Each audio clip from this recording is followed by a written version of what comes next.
everybody, welcome to Hockey SKATEDOWN. Before we get into the video, I just want to say thank you to all my subscribers. If you want to join our hockey team, it's free. Click subscribe, hit the notification bell to all. Thank you all so much, and let's get started. I want to do a video on who I think would be selected with the teams that recently chosen in the draft lottery.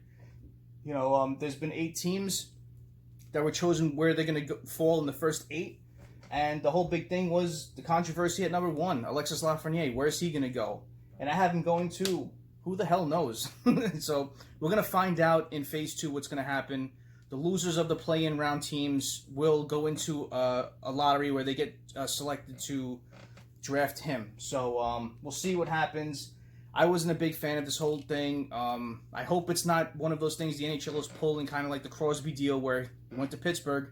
You know, I hope he doesn't end up, Lafreniere doesn't end up going to this great team where it's already set up. You know, looking at the teams, if I even project them to lose, it would be, Florida against the Islanders. I think the Islanders would take that series. And if Florida does lose, I think it would be a good situation for him to go there. You know, their attendance was 3rd worst in the NHL. I think they're a team that needs that big name to attract more fans to go to them. And I think Lafreniere couldn't help out this situation. Kind of like what happened with Gretzky when he was traded to LA.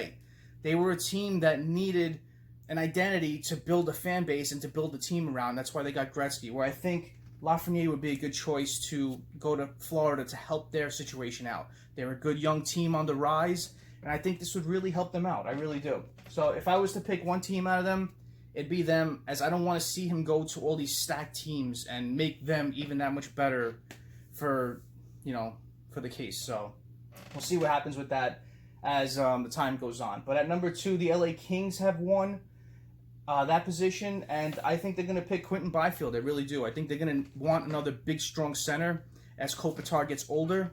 You know, a lot of people compare Quinton Byfield to Kopitar's style of game, so perfect situation. He learns from, a player that he's modeled after. And watch out for the LA Kings, man, because they have such a good team coming up. Velarde, Kupari, Turcotte, Madden, amongst other prospects they have too, but they have a very strong prospect pool. So keep an eye out for the LA Kings in the next coming years. Number 3, Ottawa Senators. Ottawa Senators, to me, I was pissed off watching too, because going from 2 to 3 into the night, having such high hopes to get Lafreniere and going to 3 to 5, hurt a lot of NHL fans, and I was kind of upset too. I thought they'd be one team that needs Lafreniere, but they're going to pick 2 phenomenal players at these positions, and I have them picking Tim Stutzle at number 3. He's a great player for them. He'll add a lot of depth to that forward prospect pool. He's a person that can play left wing, right wing, and center. So you're getting the best of everything here, and he's probably the strongest skater in the draft. He's got good elusiveness. He's strong. He can score. He's a good playmaker. So you get a total package with him. So again, I'll say it, Ottawa fans, don't hang your heads down low. You're getting 2 dynamite players at your positions. Number 4, Detroit Red Wings. And a lot of people have them picking Jamie Drysdale for. I have them going a different route. I think they're going to pick Marco Rossi. Dynamic center. Put up 120 points in 56 games. So it's going to be hard for Stevie Y to overlook this sort of aspect that could help them out in the long run. Last year they picked Seider. The year before they picked Veleno, Zadina. 2017 they picked Rasmussen, and 2016 they picked Cholowski.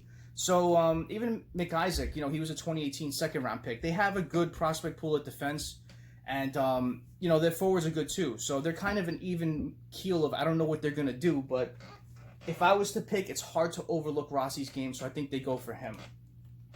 And it can go either way. They can pick Rossi or Drysdale, but I think they go Rossi in this situation, picking Seider last year. Number 5, Ottawa Senators. And I think they go Jamie Drysdale. I really do. I think they're going to add a forward and a defenseman. And, you're definitely picking the best defenseman in the draft by picking him. So it's good for Ottawa to upgrade at their forward position and their defensive position as well. So keep an eye out for Ottawa in the next coming years. Anaheim Ducks at number 6. And I think they're going to pick Cole Perfetti. 111 points in 61 games. It's hard to bypass this player. You have Getzlaf that's getting older. You may want to add another center. And, you know, Perfetti's good because he's listed as a center left wing, so he can shift over to the left side as well. And Anaheim does have a lot of players who are very versatile that can move over to center, left wing, right wing, so I think they're going to take him in this position. And at number 7, New Jersey Devils. As you can see, I'm a Devil fan. And there's a big controversy of who they're going to pick if it comes down to these two players, Raymond and Holtz. Now, the famous quote comes into play here. You don't draft out of positional need, you draft the best player available.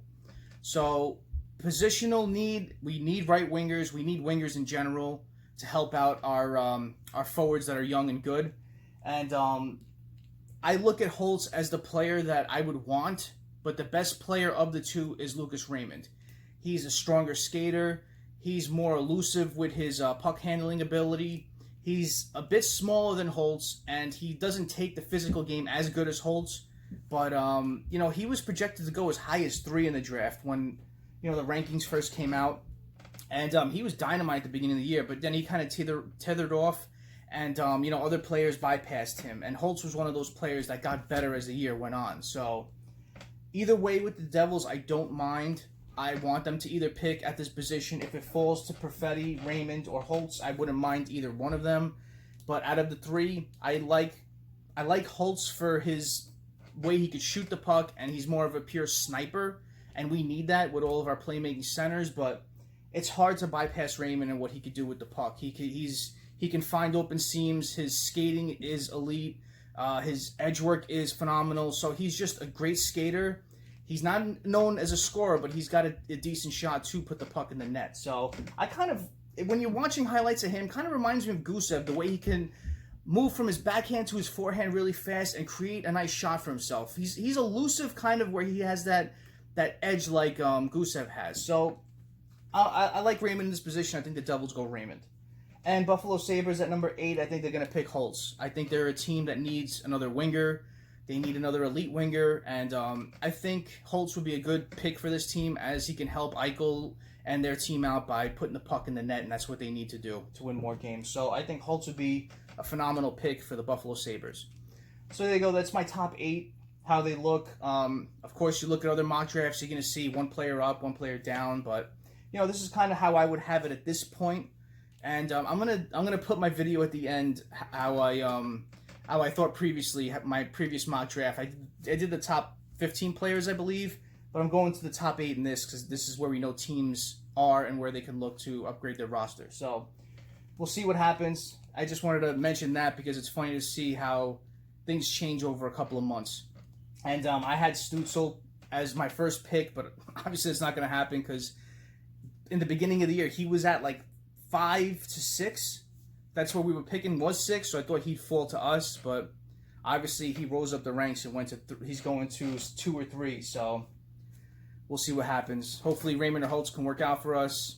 Hopefully every team gets the player that they want and they can help their organization out. So thank you all for watching. I really appreciate your time. Comment below what you think about this, my order of how I'd pick my mock draft at this certain time.